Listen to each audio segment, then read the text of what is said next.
Começa agora Cruzamentos Literários, uma parceria entre o Instituto Camões, a Fundação Gulbenkian e a Associação Oceanos, que integra a programação cultural da Presidência Portuguesa do Conselho da União Europeia.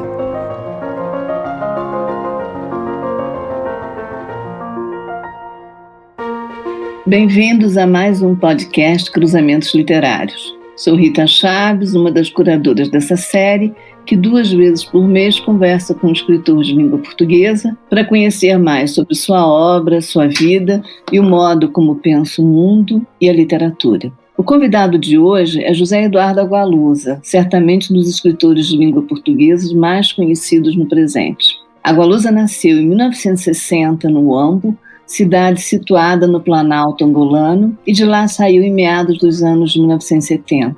Em Portugal, para onde seguiu com a família, fez o curso de agronomia e civicultura, mas profissionalmente foi o jornalismo que definiu o seu caminho. O namoro com as palavras que a atividade jornalística estimula desdobrou-se na escolha da literatura como uma arte a ser cada vez mais cultivada em sua vida. Sua produção reúne dezenas de livros que já foram traduzidos também para dezenas de línguas. Contista, cronista, poeta e romancista, José Eduardo Agualusa dedica-se também à chamada literatura infanto-juvenil, tendo recebido o Grande Prêmio Gulbenkian de Literatura para Crianças em 2002 pelo livro Estranhões e Bizarrocos. A esse prêmio somam-se muitos outros, como o Prêmio Independente de Ficção Estrangeira, promovido pelo diário britânico The Independent, em colaboração com o Conselho das Artes do Reino Unido, pelo livro Vendedor de Passados, em 2007. Teoria Geral do Esquecimento, outro grande sucesso, foi finalista do Man Booker International em 2016 e vencedor do Prêmio Internacional de Dublin em 2017. Antes de tudo isso, porém, já seu primeiro romance, A Conjura, recebeu o Prêmio Sonangol em 1989.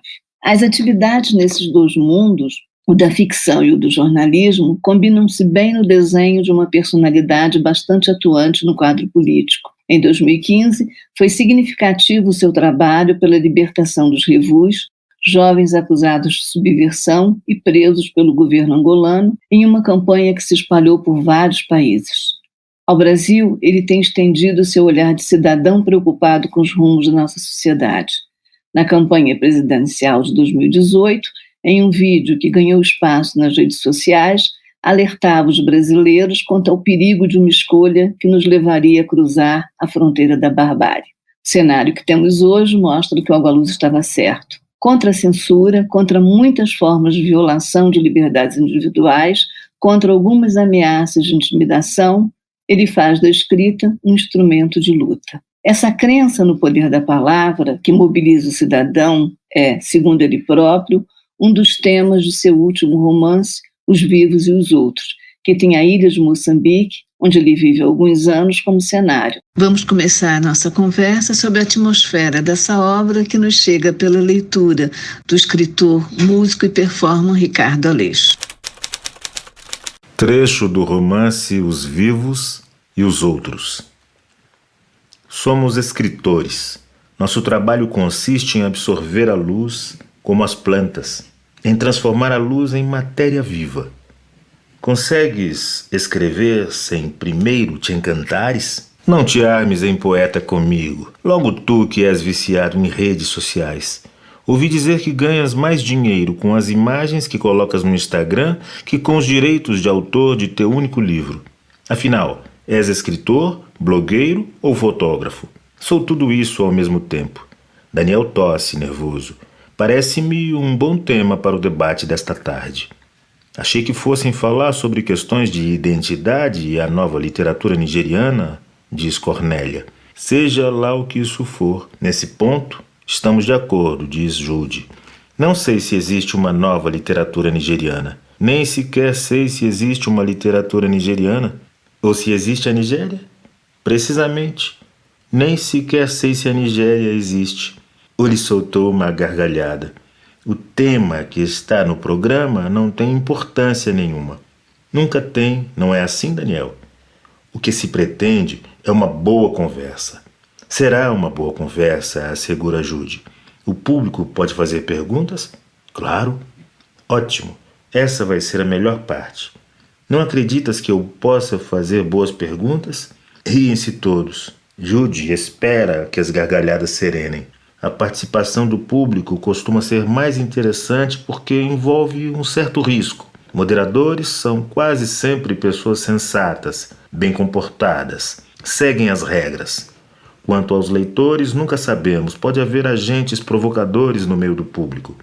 Terroristas. São as perguntas imprevisíveis que nos despertam, nos fazem pensar. Eventualmente levam-nos a abandonar ideias que tínhamos como certas. Não consigo responder de forma inteligente a perguntas idiotas, contesta Cornélia. Os terroristas de que falas podem até ser originais, mas apenas porque a estupidez, por vezes, de tão extrema, consegue ser original. Já me basta a burrice dos jornalistas. Desculpa, Daniel, não me refiro a ti. Não sou jornalista. Não? Não, fui jornalista. Agora sou apenas escritor. Ainda bem que abandonaste o jornalismo. Assim posso falar mal dos jornalistas, em particular dos europeus. Certa ocasião, em Paris, num programa televisivo de grande audiência, uma palerma quis saber por que é que, sendo eu uma escritora africana, não havia animais selvagens em meus romances. Nos meus há, confessa Uli. Talvez porque precises de leões para parecer africano. Zivane ri-se. Também nos meus romances aparecem leões. Entendo a irritação de Cornélia, intervém Daniel. Durante muito tempo, os críticos europeus exigiam que escrevêssemos apenas sobre África. A literatura africana deveria servir para confirmar a África imaginada por eles. Um escritor africano que optasse, eu sei lá, por escrever um romance sobre a Guerra Civil Espanhola seria considerado um alienado. Felizmente isso mudou. Jude, que se sentara numa espreguiçadeira de frente para o mar, volta-se para Daniel. Mudou mesmo? Tanto mudou que tu escreveste um romance sobre Lisboa e foi um sucesso no mundo inteiro. É Lisboa, sim, mas vista pelo olhar de um africano. Tudo bem, os europeus já vão aceitando que um escritor africano tem direito a sair da senzala e a passear-se pelo mundo como qualquer outro. Ao mesmo tempo, se quiser ocupar-se de leões, por que não? Porque confirma os preconceitos dos europeus em relação à África, irrita-se Cornélia. A grande literatura trabalha contra o lugar comum. Existem muitas realidades diferentes em África, e em algumas delas ocorrem leões, contesta Zivane. Eu quero escrever sobre meu país, e no meu país há leões, feiticeiros, meninos dançando à volta de fogueiras. Não escrevo para agradar aos brancos, mas se os brancos gostarem dos meus leões, tanto melhor. Não devemos ter medo dos lugares comuns, diz Uli. Todo homem é um lugar comum. Além disso, qualquer lugar comum pode ser o mais raro dos lugares. Basta saber olhar. Sabe as palavras, diz Jude, curvando-se numa pequena vênia. O olhar é tudo. Na sua avaliação, ainda é forte essa atmosfera de exotização que cerca o escritor africano, ou as literaturas africanas já conquistaram uma dose efetiva de autonomia? Boa tarde e muito obrigado pelo convite para estar aqui com vocês. Rita, essa pergunta acho que pode ser respondida. Peço desculpa pela minha voz, eu estou muito engripado, então se tossir também peço desculpa. Sim e não, ou seja, por vezes ainda existe essa cobrança, não é? Eu sinto isso com as traduções dos livros. Nós hoje viajávamos antes desta pandemia, viajávamos muito, não é? E em alguns países, vamos dizer, onde os autores africanos ainda estão menos publicados, é possível existir esse tipo de preconceito, não é? E de cobrança. Em países onde a literatura africana é muito conhecida, não é? E tem um grande vigor, por exemplo, na Grã-Bretanha, não é? Isso já não acontece de todo. Então, sim e não, em alguns países ainda é possível isso acontecer, por exemplo, em Espanha, onde os escritores africanos, curiosamente, não estão muito editados. A Espanha é um país muito fechado à literatura africana, mas isso pode acontecer, mas em França ou Inglaterra já não. E nos próprios países africanos, como é que você vê isso? Também sim, porque os países africanos também assimilam muito do que vem de fora, não é? Muito desse olhar de fora. é muito curioso isso, que é muitas vezes a crítica exterior, o olhar crítico exterior, acaba sendo assumido pelo interior, não é? Então, às vezes, isso acontece, não é? Então, é possível que mesmo nos nossos países, às vezes, exista essa cobrança. Se um escritor africano, se um escritor angolano, por exemplo, decidir escrever um romance sobre o passado nos Estados Unidos ou no Brasil, é possível que alguns críticos ou que alguns leitores tenham essa cobrança. Você tem uma experiência, digamos, um pouco rara, né? Na medida em que você circula muito, você é um escritor africano, tem uma experiência, voltou agora a morar num país africano, embora não o seu país de origem. Como é que é para você, Agualuz? Nós já fizemos essas perguntas a vários escritores com outras experiências, mas como é que é para você essa questão do leitor?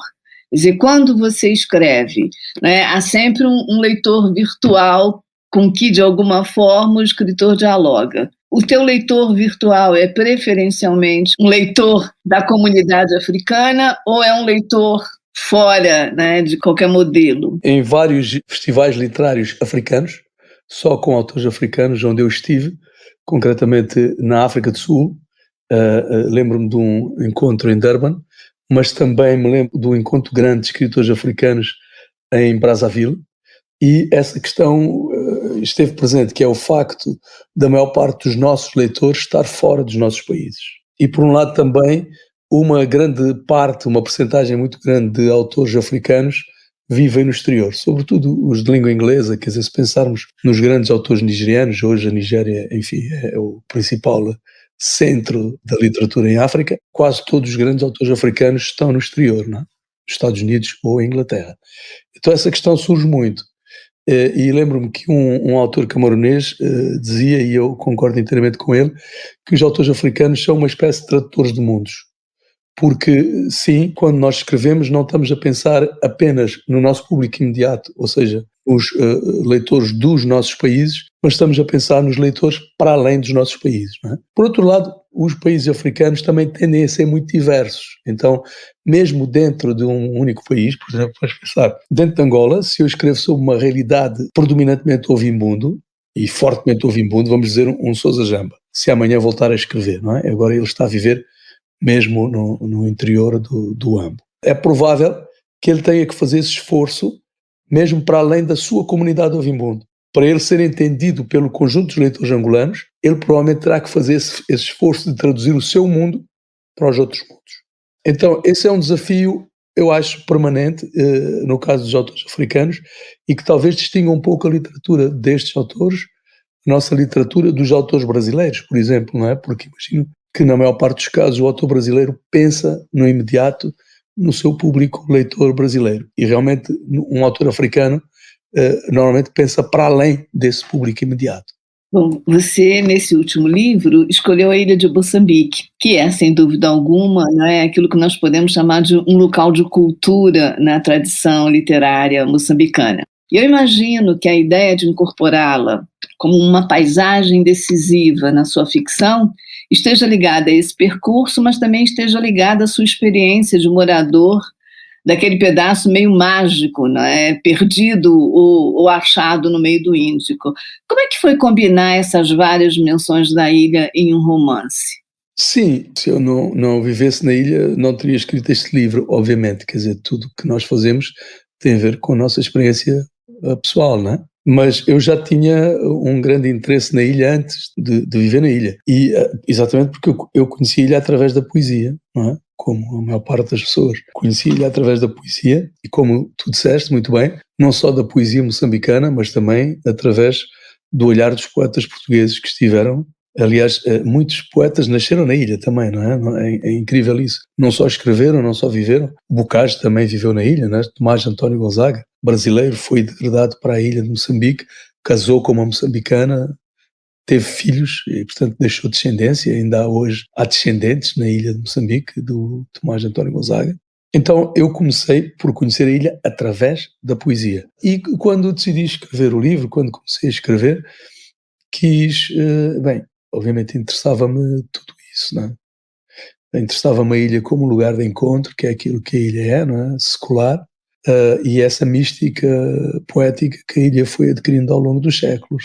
E também porque o livro é sobre um encontro de escritores africanos, então eu queria que se passasse num território africano.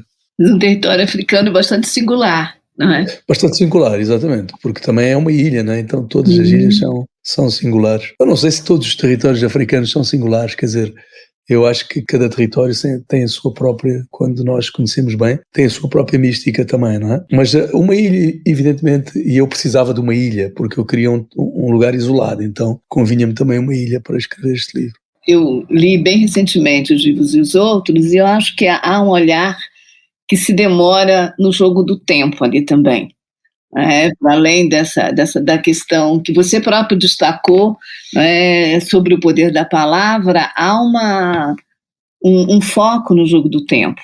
Alguns escritores têm destacado um certo desconforto imposto pela presença dominante das novas tecnologias, de uma certa aceleração do tempo que nos vai atingindo, que nos vai dominando. Para você, Agalusa, como é que é conciliar o tempo da literatura, em geral mais moroso, e talvez isso se acentue um pouco na ilha de Moçambique, e essa dose, digamos, de avidez que domina o tempo das redes sociais?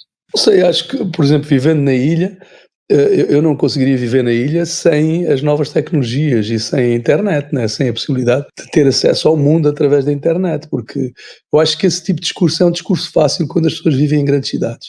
Você percebe a importância da internet quando vive num lugar pequeno e isolado como é a ilha de Moçambique. Então a internet permite-me ter acesso aos jornais do mundo todo, né? Aos jornais angolanos, aos jornais portugueses, brasileiros, etc. Permite-me conversar com os meus amigos e manter esses contactos. Então, para mim, a internet é fundamental, não é? E talvez também por isso o livro trata de uma situação de isolamento que quem vive num lugar assim compreende melhor, não é? Eu acho que quem vive permanentemente ligado ao mundo, não é? E isso numa grande cidade é o que acontece com ou sem internet, não é? Não tem essa mesma sensação de isolamento de quem vive num lugar como a ilha de Moçambique.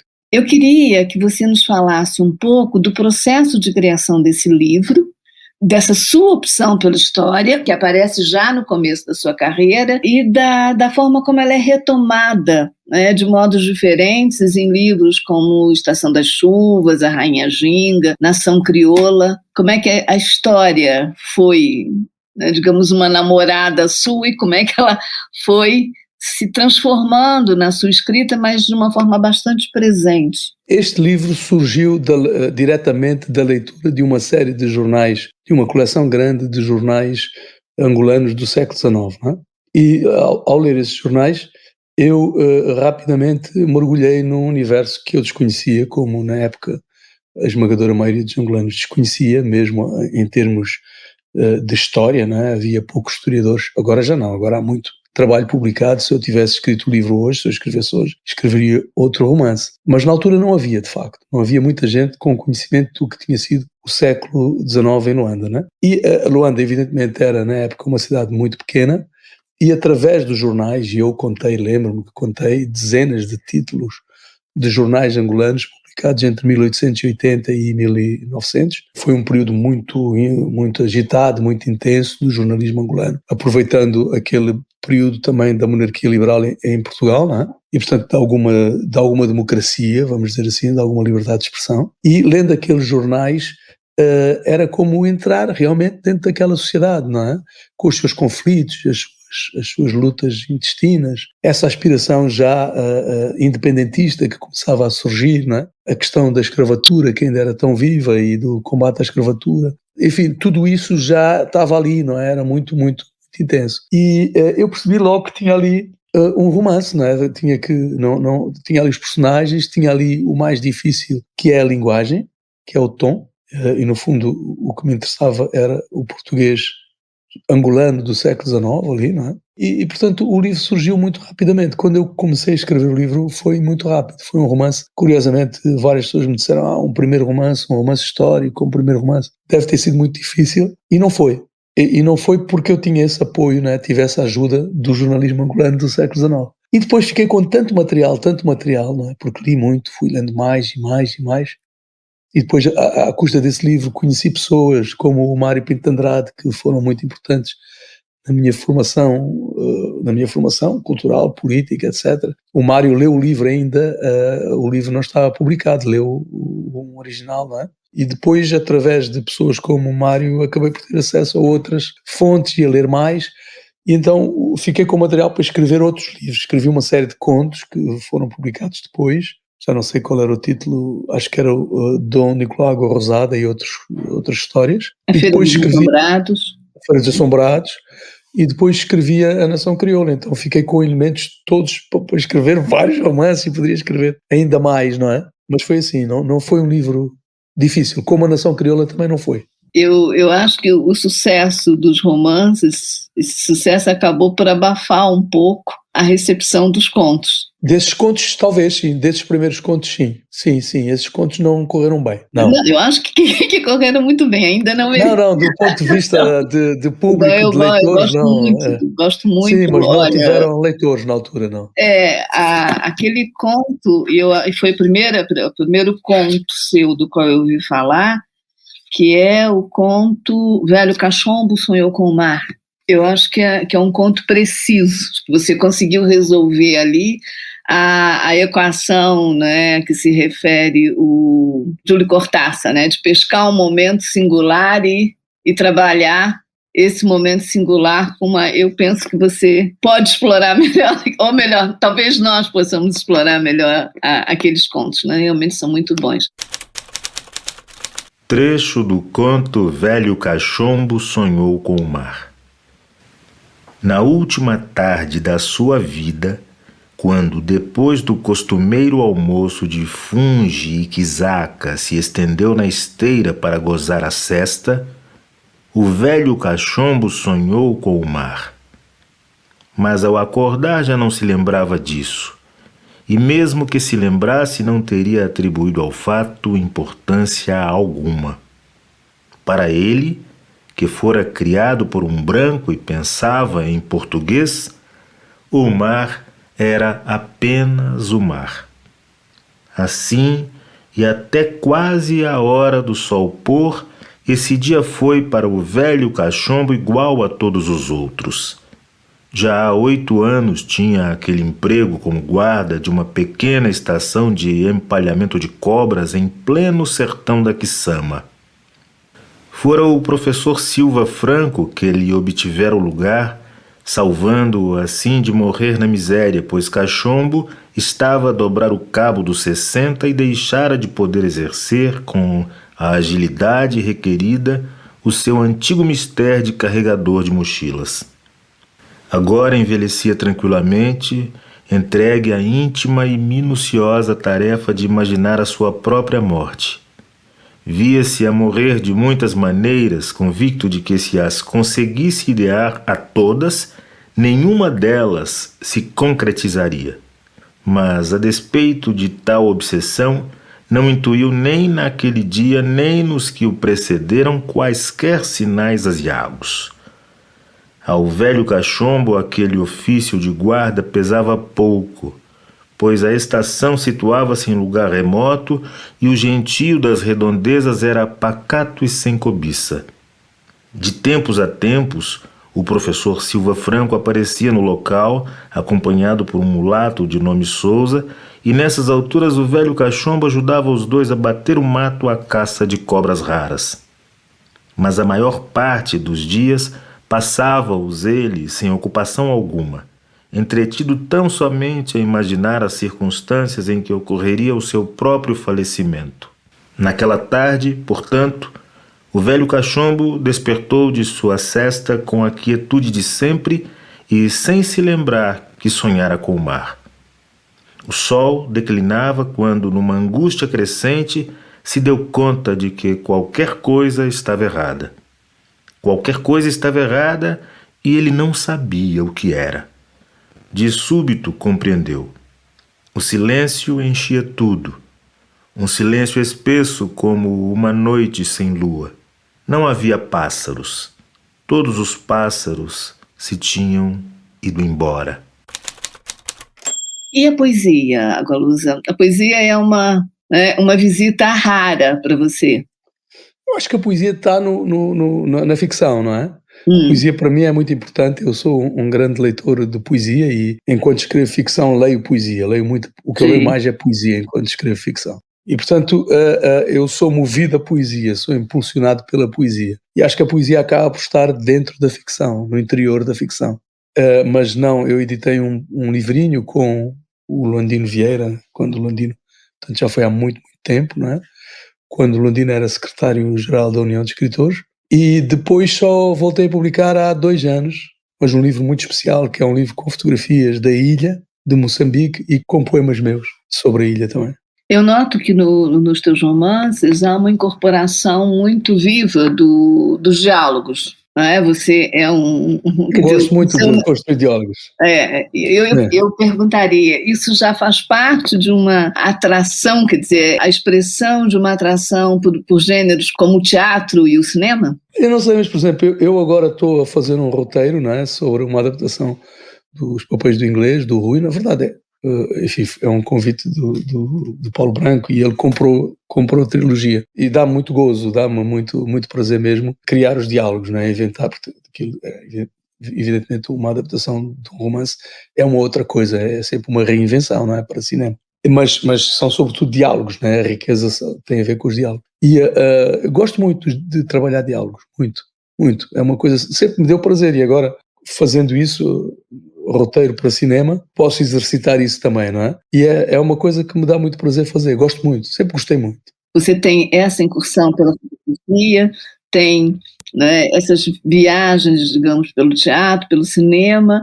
Na sua avaliação, isso te afasta um pouco da literatura ou, ao contrário, alimenta formas novas, não é, de revitalização, digamos assim, do teu projeto literário? Eu acho que tudo isso é literatura, né? Uhum. Tudo isso é literatura, o teatro, até o cinema, até o roteiro pode ter um cariz mais literário, não é? Então, para mim não há diferença, não há fronteiras, não vejo, nem penso nisso. Para mim é tudo o mesmo ofício, faço tudo com o mesmo espírito, não distingo. O jornalismo e a fotografia também?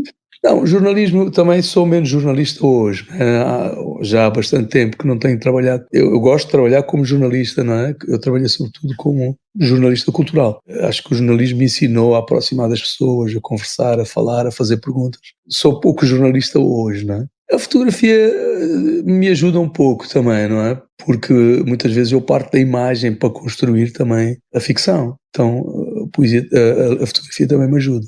E também acho o contrário, também acho que a fotografia também conta histórias, não é? Uma boa imagem também conta histórias, então também há ali uma arte de contar histórias através da imagem. Essa experiência que você se referiu do livro de fotografias com os poemas, foi uma coisa pensada, programada ou aparece? Não, apareceu, sim. Foi uma editora e uma artista gráfica brasileira que me convidou, não é? Ela tem uma editora que faz uns livros deslumbrantes e, enfim, o livro é realmente muito bonito e é bonito sobretudo pelo trabalho dela, não tem a ver com o meu trabalho, tem a ver com o trabalho dela enquanto artista gráfica e portanto foi ela que escolheu as fotos. Agora vou fazer uma exposição em Moçambique, vou fazer uma exposição em Maputo no Centro Cultural Português e vou fazer uma exposição em Portugal num espaço que eu conheço enquanto autor de teatro no Acerto, Trigo Limpo de Tondela, porque eu escrevi 2 peças com o Miyakoto para o Trigo Limpo e, portanto, vou fazer uma exposição de fotografias também em Tondela, nesse espaço. A mesma exposição que vai estar em Moçambique. E como é que é trabalhar a 4 mãos? Com o Mia? Não, foi sempre um prazer muito grande, não é? Porque é o Mia e porque nós nos divertimos muito. Eu gosto muito de escrever sozinho, não é? Mas eu gosto muito mais de escrever com outra pessoa, porque aí há uma interação e uma comunhão e uma partilha das ideias, não é? E, portanto, acaba por ser muito mais divertido, não é? E mais rápido, tudo é mais rápido também, não é? Porque estamos ali brincando e divertindo-nos os dois. Então foi uma experiência que eu gostei muito. Nós fizemos 3 peças de teatro que depois transformámos em contos e que publicámos com o título O Terrorista Elegante. É um livro que está publicado em Portugal, no Brasil e também em Moçambique. Lusa, outro aspecto muito importante no seu trabalho, penso, é a questão da memória. não é? Em Um Vendedor de Passados, você ironiza a invenção da memória como um patrimônio, não é, a ser faturado por alguns personagens. Na teoria geral do esquecimento, a memória aparece como uma espécie de filtro para um balanço da história. Na Rainha Ginga vai aparecer de outra forma, enfim. Eu queria saber se você reconhece essa relação com a memória como um eixo do seu projeto literário, ou a ideia de projeto literário é algo distante da sua concepção de literatura? Não, com certeza, na medida em que memória, história, tudo isso tem a ver com a identidade, com a construção de identidade. De uma identidade pessoal, não é? De uma identidade íntima e de uma identidade nacional. Não é? E, portanto, não surpreende que esse interesse pela memória e pela história, enfim, por tudo que tem a ver com a identidade, com a construção de identidades, é central não só no meu trabalho, mas eu acho que é central no trabalho de quase todos os escritores africanos, não é? Isso tem a ver com o facto de sermos todos provenientes de países jovens, portanto, de países em fase de afirmação. A literatura tem essa fase, o Brasil também já passou por isso, não é? E agora, curiosamente, na Europa, com estas novas identidades, estas novas crises identitárias, a literatura europeia está outra vez muito voltada para questões de identidade, voltada para questões de memória. Se você for ver a literatura inglesa, não é? E as grandes autoras de origem africana que fazem hoje a literatura inglesa, vai ver que a questão da memória, não é? É absolutamente essencial na literatura destas pessoas. Olha, bom, falamos em memória, falamos em identidade, temos que falar numa questão central, que é a questão da língua, né? Sobretudo nesses escritores que, de alguma forma, lidam sempre com o legado do Império. Nos anos 70, no final dos anos 60, início dos anos 70, Loandino Vieira definiu a língua portuguesa como um espólio de guerra. Mais tarde, ouvi o Pepe Tela fazer isso, também. Dizer isso. Depois há um filme sobre o Craveirinha, feito pela Fátima Mendonça e pelo Michel Laban, em que ele diz que a língua não pode ser uma pátria, como defendia o Fernando Pessoa, mas ele aceitava que a língua portuguesa fosse um porto de abrigo. Na sua obra, né, em que nós podemos notar uma espécie de entrelaçamento cultural, né, que de alguma forma, muitas vezes é associada à ideia da lusofonia, como é que a língua portuguesa deve ser vista? Quer dizer, como é que é para você escrever em português e como é que você vê a língua portuguesa trabalhada por outros escritores africanos? Estava lembrando que o Mia dizia que a minha língua portuguesa é a minha pátria. É uma outra formulação, não é? Que é muito curiosa da parte do Mia Couto. Eu tenho participado em encontros com escritores africanos, não de língua portuguesa, mas de países francófonos e anglófonos, e é muito curioso perceber que essa relação com as línguas de origem europeia ou com as línguas europeias é completamente distinta por parte dos escritores mais jovens. Ou seja, a forma como os escritores mais velhos das gerações anteriores lidavam com as línguas europeias é totalmente distinta. Totalmente distinta. Hoje, se fores falar com esses autores mais jovens, francófonos e anglófonos, estou-me a lembrar de um Alain Mabankou, por exemplo, francófono, não é? Um Nick Parks, anglófono, que é um autor que eu gosto muito também, e estou-me a lembrar agora do Ni porque eu estive num debate com o Ni. Para estes autores mais jovens, a questão da língua já não se coloca, não é? Eles vão dizer, mas porquê que eu não hei de escrever em inglês? O inglês também é a minha língua, não é? Dizem assim, eu tenho uma língua porque a maior parte realmente, ao contrário do que acontece em Angola, a maior parte dos escritores nigerianos, por exemplo, ou camaroneses, ou o que seja, não é? Falam inglês, ou congoleses que falam francês, mas falam depois as suas línguas maternas também, não é? E eles dizem, ok, eu tenho a minha língua e depois tenho o inglês, que também é a minha língua. E, portanto, nós, um pouco como o Pepe Tela dizia, nós assumimos o inglês, nós tomamos o inglês como nosso e, portanto, agora é uma língua africana. Isso é mais válido ainda quando se trata da língua portuguesa, não é? Eu gosto sempre de falar num livro que eu acho absolutamente extraordinário, nem percebo como é que não se fala mais nele, que é a História Geral das Guerras Angolanas do Cadornega, que foi essencial para mim para escrever a Rainha Ginga. O que é extraordinário na História Geral das Guerras Angolanas é que foi escrito por um jovem, na altura, um português que vai muito jovem para Angola, com 15 anos, não é? como militar, e depois, ao longo dos anos, fica em Angola até a sua morte, e se vai angolanizando de forma muito profunda. E aquele livro é já escrito num português angolano, totalmente, ok? Num português que pega em palavras das línguas africanas de Angola, sobretudo do Quimbundo e do Kikongo, e as integra na língua portuguesa. E integra, inclusive, uma maneira africana de olhar o mundo também. E isso é feito no século XVII. Isso é feito no século XVII. Então, a língua portuguesa começou-se a africanizar, não é de hoje, há muito, muito tempo. E há tanto tempo que tomou palavras de línguas africanas que os portugueses hoje usam sem saberem. Por exemplo, a minhoca, não é? Que vem de nhoca, cobra, cambada, que vem de camba, amigo, etc. Já não vou falar do Brasil, que o Brasil integrou aí, eu tenho aqui 2 dicionários de bantuísmos, um do Ney Lopes, com centenas e centenas de entradas. Portanto, já não vamos falar do Brasil, estou a falar de Portugal. E para dizer isso, para dizer que o português se foi africanizando e se foi angolanizando já há gerações e gerações, não é? De hoje. E, portanto, para um escritor angolano, ainda por cima, uma boa parte dos escritores angolanos são de língua materna portuguesa. Então, para esses escritores que são de língua materna portuguesa, essa questão nem sequer se coloca porque é a sua língua. Os outros que não são de língua materna portuguesa, na realidade, têm uma intimidade também muito grande com o português, como têm esses anglófonos, como, evidentemente, o Niparques ou a Chimamanda, não é? Ou qualquer um deles. Não é? E, portanto, a relação realmente destes escritores mais jovens, só para fechar, a relação dos escritores africanos mais jovens com a língua, com as línguas europeias, é muito distinta dos escritores mais velhos. Ainda, né, sobre a questão da língua, é que muitas vezes a discussão aparece fora dos países africanos. Aqui no Brasil é muito comum você encontrar, principalmente, digamos assim, entre os militantes das lutas contra o racismo, digamos, há uma espécie de ansiedade por uma raiz perdida, né, o que acaba resultando numa dificuldade de aceitar, né, essa África em transformação.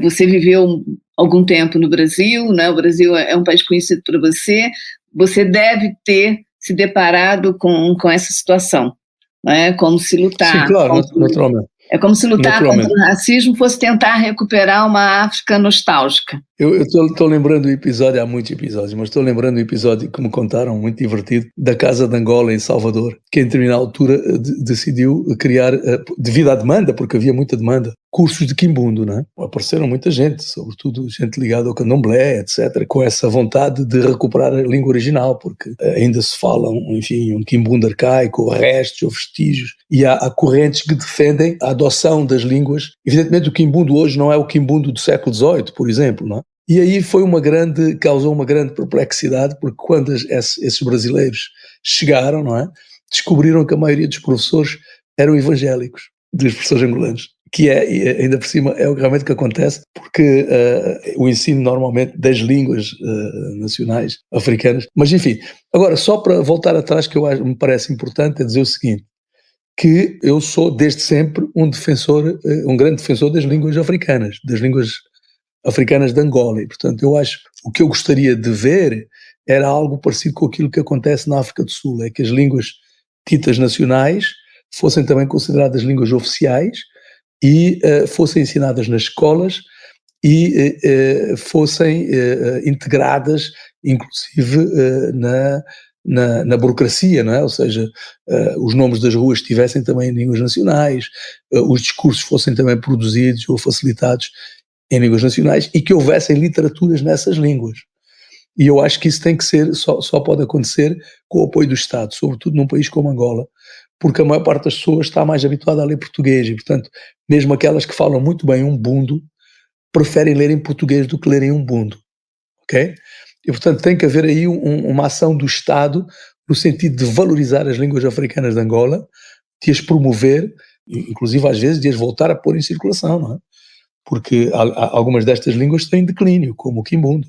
Não é? O português hoje já deve ser a língua materna da maioria dos angolanos. E isto é uma coisa extraordinária, não aconteceu nada disto em nenhum outro país africano. Quer dizer, Angola é o único país africano cujos presidentes falam português como língua materna. Tivemos 3 presidentes da República até agora, não é? Os 3 falavam português como língua materna. Não é? Eu não conheço nenhum outro país africano onde isto acontece. Logo depois da independência, houve algum esforço de publicação, né, de poemas. Poemas, mas ficção, por exemplo, ficção, eu só conheço um caso, não é? Que é o Manuel Remonteiro, que o livro dele foi traduzido pelo Jacajamba para Umbundo. É o único caso que eu conheço. Deve haver mais, mas eu não conheço. O que eu acho é que isto só pode dar certo se houver um apoio do Estado, evidentemente. Ou seja, se o Estado contribuir ajudando as editoras a publicar estes livros, porque senão não vai resultar. Por isso que eu disse, porque as pessoas preferem ler em português. Até, eu vou-te dar um caso para tu perceberes como estas coisas são.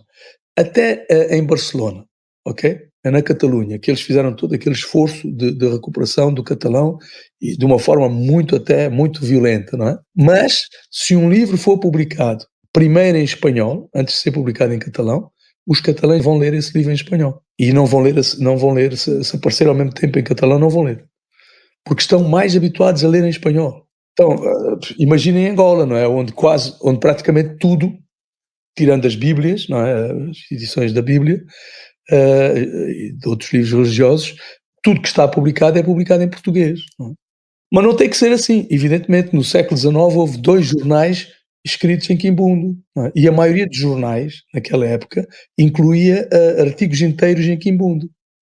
Hoje isso quase não existe, não existe. E em Cabo Verde, como é que você vê o fenômeno de Cabo Verde? É outra situação muito diferente, não é? Porque todos os cabo-verdianos, mas também não é simples, porque todos os cabo-verdianos falam crioulo e, portanto, até o português está em decadência em Cabo Verde, porque o crioulo, o português era uma língua de elite, mas mesmo a esse nível eu acho que antigamente era muito curioso, porque os cabo-verdianos cultos eram absolutamente bilíngues, ainda são, não é? Transitam do português para o crioulo e do crioulo para o português, na mesma frase. E se vão escrevem em português, mas se vão cantar, cantam em crioulo. É muito curioso isso, não é? Quase não há literatura em crioulo, há pouca, mas toda a música, ou quase toda a música, é em crioulo. Mas depois, por exemplo, a grande discussão em Cabo Verde, quando se trata de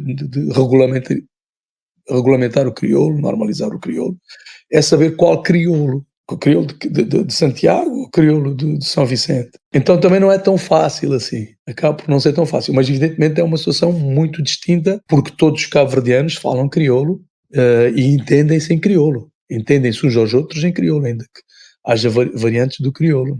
Lendo, vou voltar os vivos e os outros, eu notei nesse romance que você incorpora alguns elementos, digamos assim, da realidade factual do país, que eu penso que é um procedimento adotado em vários livros. Nesse caso, estou me referindo, por exemplo, àquele evento do sujeito que disse que ia voar para Meca, né, e que você traz para o seu enredo. Em Teoria Geral do Esquecimento tem a questão do sequestro do avião. Também faz parte do seu projeto, quer dizer, injetar essa ficção com fatos, com elementos? Na verdade, neste livro e também no outro, porque você está falando do roubo do avião, não foi exatamente sketch, foi um roubo de um avião, né? Uhum. Um avião grande, já não sei o que era, mas era um avião grande, comercial. Boeing? Era um Boeing, mas já não sei qual Boeing, mas era um grande, e que desapareceu da pista do aeroporto, até hoje ninguém sabe o que aconteceu ao avião. É um episódio real. Há um outro episódio que eu conto também acho que está nesse livro, na Teoria Geral do Esquecimento, que é um episódio também real de uma mala com $1 milhão que foi encontrado dentro de um avião. Não é? São episódios autênticos, mas que parecem impossíveis, não é? Uhum. Então, o que eu faço neste último livro é todos os episódios, todas as histórias absurdas que eu conto são histórias reais. Uhum. Aquelas histórias que ninguém acredita, como essa do homem voador, mas as outras também são. Há várias lá, todas são reais. A história dos chupa-sangues é completamente real, não é? A história do chupa-sangue é totalmente real. O Mia foi testemunha, estava nesse processo, e um amigo nosso, que é arqueólogo, que vive até hoje na ilha, que quase o transformei, meio que o transformei num personagem do livro também, portanto essa é uma história real. Mas isso foi exatamente para mostrar que aquilo que muitas vezes quem olha de fora diz, isto é realismo mágico, não é? Isto é realismo mágico. Não é realismo.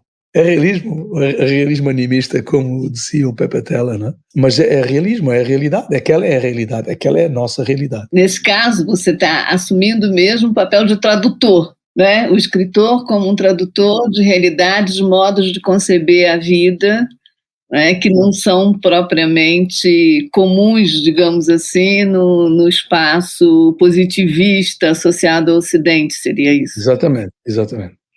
No que o Garcia Marques também dizia, né, na América Latina a ficção passeia pelas ruas. Mas você sabe a história do Garcia Marques, que ele teve em Angola a convite do Fidel Castro, em 76, 77. E ele escreveu um livro sobre a participação cubana chamado Operação Carlota, não? E que é muito engraçado, muito engraçado. E o Garcia Marques tem uma entrevista que está publicada em livro, na qual ele diz que essa viagem a Angola foi importantíssima para ele, porque foi como se ele tivesse desembarcado na sua própria infância. Não é? Então ele compreendeu que muito desse ambiente que depois resultou no chamado realismo mágico vinha dali. Portanto, essa intimidade com o maravilhoso, essa ausência de fronteiras entre uma realidade concreta e um imaginário, não é? É uma coisa que continua muito viva em todos os países africanos.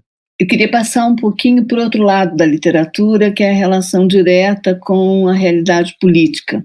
Né? No seu trabalho como escritor, para além da escrita, né, há uma preocupação com a transformação do mundo, vamos dizer assim, com a participação em causas, seja as causas ambientais, ou mesmo o direito dos imigrantes. E nesse aspecto eu acho que o Brasil tem merecido uma grande preocupação dos escritores amigos. Você conhece bastante o Brasil, morou aqui, veio como é que você está vendo o Brasil nesse momento? Bem, como os brasileiros, não é? Quer dizer, com muita angústia, muita tristeza, não é? É sempre uma dor todos os dias ler a imprensa brasileira, porque o país entrou numa loucura total, mas como você lembrou, era algo tão previsível que eu e o Miyakoto fomos capazes de o prever, não é? E fizemos um vídeo juntos alertando para o perigo de votar neste senhor, não é? Porque na realidade ele está cumprindo tudo aquilo que ele disse que ia fazer, não é nenhuma... Não devia surpreender ninguém. Não. O que está acontecendo hoje não devia surpreender ninguém. Estava dentro do que era previsível. Mas é uma desgraça, quer dizer, vou dizer com franqueza, a mim o que mais me sobressalta é não ver mais reação a isto, não é? Quer dizer, como em tão pouco tempo se está pondo em causa um Brasil, que é o Brasil no qual eu acredito, não é? Que eu acho que é o Brasil mais forte, que aliás é este Brasil africano, não? E como esse Brasil está sendo posto em causa e não há mais reação por parte dos brasileiros. Eu esperava mais reação, sinceramente. Esperava mais reação.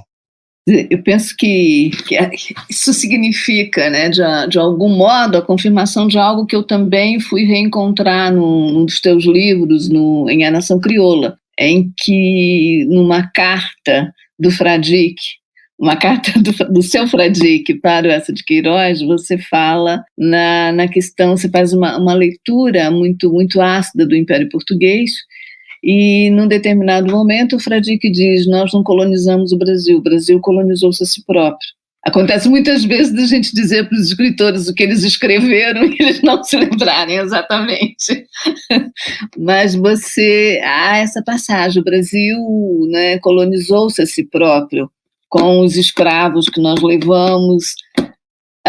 Seria possível para você essa leitura? Quer dizer, nós estamos num momento em que precisamos descolonizar o Brasil, nós brasileiros. Eu acho que há uma falha realmente na história brasileira, não é? Que tem vantagens e tem virtudes e tem problemas, não é? E o facto do Brasil não ter sido descolonizado, não é? O Brasil, a independência do Brasil foi até esta coisa prodigiosa, não é? Que é proclamada por um português que vem a ser imperador do Brasil e depois volta a ser rei em Portugal. Extraordinário. Porque se compreendia melhor se ele tivesse continuado simplesmente a ser imperador no Brasil. Agora, que tenha voltado a ser depois rei em Portugal é uma coisa extraordinária. O que isto significa é que, na prática, quem estava no poder, que eram os portugueses, não saiu do poder. Essa franja da população de origem europeia manteve-se no poder, não é? E manteve o poder até hoje. E, portanto, nesse sentido, o Brasil nunca se descolonizou. E depois também teve isso, realmente essas pessoas foram perpetuando um sistema de pensamento colonial, não é? Portanto, o Brasil realmente nunca se descolonizou, nunca fez esse trabalho, que é uma revolução. Aquilo que aconteceu em Angola foi de facto uma revolução. Foi sobretudo uma revolução de mentalidades. Eu vi isso acontecer. Uma revolução de mentalidades é quando há uma súbita mudança de pensamento em pouco tempo. Isso aconteceu. Depois é assim mesmo, a história é assim, há voltas e outras. Agora mesmo, neste roteiro que estou a escrever, tem uma brincadeira ali e um dos personagens acaba dizendo o Rui Duarte acaba dizendo ao personagem antagonista dele, que é o primo, diz, não, mas leva isso, vocês ganharam. Ele diz, mas vocês quem? Ele diz, vocês, os reacionários. Vocês ganharam. E nesse sentido, sim, quer dizer, aquele ideal utópico, igualitário, etc., o socialista, desapareceu, falhou, não é? E quem está no poder, que era socialista, agora é ultracapitalista. Mas houve uma revolução de mentalidades que perdura até hoje. E que houve mesmo, quer dizer, que houve um sobressalto intenso, houve uma mudança absoluta que se verificou ali, que não aconteceu nunca no Brasil. E que provavelmente só acontecerá realmente quando o Brasil tiver um governo de maioria negra, não é? Quer dizer, um governo representativo da sua demografia. Trecho do romance O Vendedor de Passados. Vi-me a mim próprio caminhando ao longo de uma passadeira feita de tábuas atravessadas. A passadeira serpenteava, suspensa a 1 metro da areia, perdendo-se ao longe entre alguma duna mais alta, ressurgindo adiante, por vezes quase encoberta pela vegetação de gramíneas e arbustos, outras totalmente exposta. O mar, à minha direita, era liso e luminoso, de um azul turquesa, como só existe nos cartazes turísticos ou nos sonhos felizes, e dele ascendia um aroma quente a algas e a sal. Um homem avançava ao meu encontro. Soube logo, mesmo antes de lhe distinguir as feições, que era o meu amigo Félix Ventura. Percebia-se que o sol o incomodava. Trazia uns óculos escuros, impenetráveis, calças de linho cru e uma camisa solta, também de linho, que ondulava ao vento como uma bandeira. Cobria-lhe a cabeça um belo chapéu panamá, mas nem este, em todo o seu elegante esplendor, parecia suficiente para o salvar do duro tormento do sol. Sou um homem sem cor, disse-me, e, como você sabe, a natureza tem horror ao vazio. Sentamo-nos num banco, amplo e confortável, erguido sobre a passadeira. O mar espreguiçava-se sereno aos nossos pés. Félix Ventura tirou o chapéu e sacudiu com ele o rosto largo. A pele brilhava, cor-de-rosa, coberta de suor. Apiedei-me dele. Nos países frios, as pessoas de pele clara não sofrem tanto com a inclemência do sol. Talvez você devesse emigrar para a Suíça. Já esteve em Genebra? Eu gostaria de viver em Genebra. O meu problema não é o sol, retorquiu. O meu problema é a ausência de melanina. Riu-se. Já reparou que tudo o que é inanimado descolora ao sol, mas do que é vivo ganha cor? Faltava-lhe alma, a ele faltava-lhe vida? Neguei com veemência. Nunca conhecera ninguém tão vivo. Parecia-me até que havia nele, nem digo vida, mas vidas a mais. Nele e em redor dele. Félix olhou-me com atenção. Desculpe a pergunta, mas posso saber o seu nome? Não tenho nome, respondi. E estava a ser sincero. Sou a Osga. Isso é ridículo. Ninguém é uma Osga. Tem razão. Ninguém é uma Osga. E você, chama-se de fato Félix Ventura? A minha pergunta pareceu ofendê-lo. Reclinou-se no banco e mergulhou os olhos no fundo assombro do céu. Temi que fosse saltar para dentro dele. Eu não conhecia aquele lugar. Não me conseguia lembrar de alguma vez na minha outra vida ter estado ali. Cactos enormes, alguns com vários metros de altura, erguiam-se por entre as dunas, atrás de nós, também eles deslumbrados pelo límpido fulgor do mar. Um bando de flamingos deslizou num calmo incêndio através do céu azul, mesmo por sobre as nossas cabeças, e só então tive a certeza de que aquilo era realmente um sonho. Félix voltou-se lentamente, os olhos úmidos. É isto a loucura? Não soube o que lhe responder.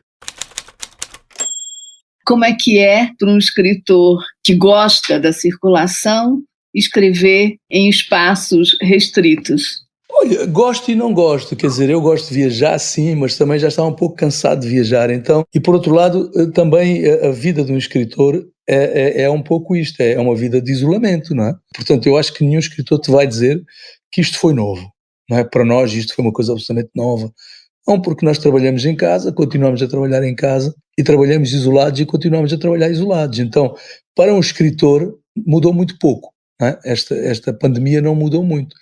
Mudou mais esta coisa de que tínhamos inúmeros convites que tínhamos que aceitar, não é? E que agora, durante estes 2 anos, ou 1 ano e tal, não é? Não aconteceram. E eu acho que a maior parte dos escritores também te vai dizer isto, que receberam isso com algum alívio. Porque, para mim, pelo menos, era já um pouco intenso demais. Sim, eu gosto de viajar, mas não gosto de estar sempre a viajar, não é? Então, e quero viajar menos, quero viajar cada vez menos. Então, não acho, para mim não foi uma coisa necessariamente má, o facto de não poder viajar tanto. E acabei por viajar, porque mesmo em Moçambique e tudo, não é?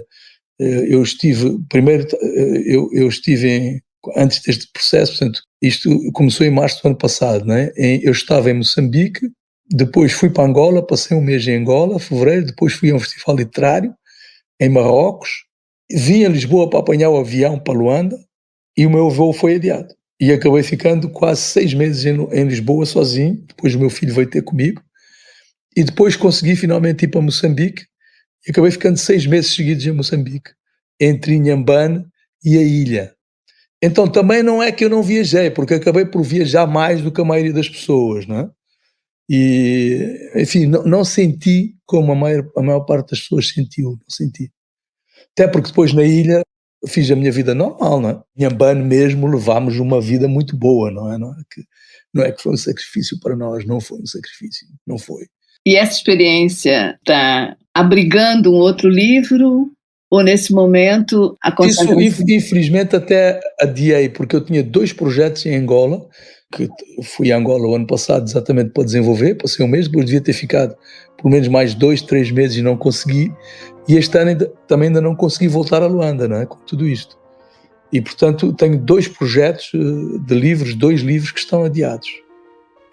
Agora estou a fazer outras coisas, olha, estou a fazer esse roteiro e estou a fazer outras coisas.